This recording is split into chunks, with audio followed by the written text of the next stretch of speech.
bagong order natin guys. Ano ba yan? Order natin guys. Bagong dating lang. I-open na natin. So, dahil nga nag-a-apply ako ng online teaching, bumili ako ng noise cancelling headset. So, ito na yun. I-open natin.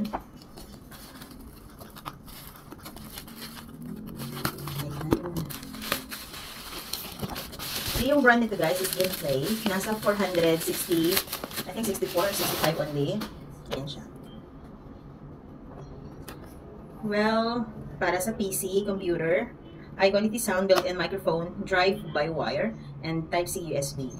Clear HD sound, noise cancelling headphone. So, yun nga, may tupi-tupi yung kanyang box, but it's okay as long as working yung. Okay, yung laman niya is, meron tayong ito, para yata to sa cancelling, noise cancelling. Ito yung laman. Ayan, tapos meron siyang USB type. I think ito yung ilalagay natin sa ano. Ano ba? Tama ba? Hindi ko alam kung saan yan. But ito siya, meron na siyang para sa USB, so hindi yan iba to. Hindi ko alam kung para saan to guys. Okay. So, ito na yung kanyang dito yung microphone niya. Okay. Ang ganda. Pwede mo siyang ma-adjust. Ayan, kung malaki yung ulo mo. Kung maliit naman, ayan, ma-adjust talaga siya. At saka, pwede mo siyang gawing masikip sa ulo. Ito pala is freebies, additional siya. O, diba? Ang ganda. So, itatry natin guys na gamitin siya via laptop. So, open ko lang yung laptop ko. So, ito pala is, ito yung USB na to, is para pala siya sa phone. So, ito try natin sa phone, guys, ha? Kung okay siya sa phone. Ayan.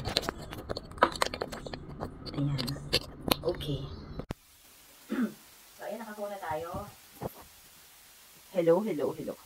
May boses ba? So, ayan, okay na siya. So, ito nga, guys, itong M is mute.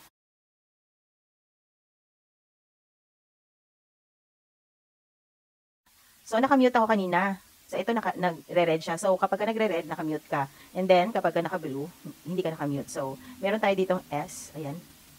Walang sound wala ka naririnig sa yung headset. Ayan, balik natin.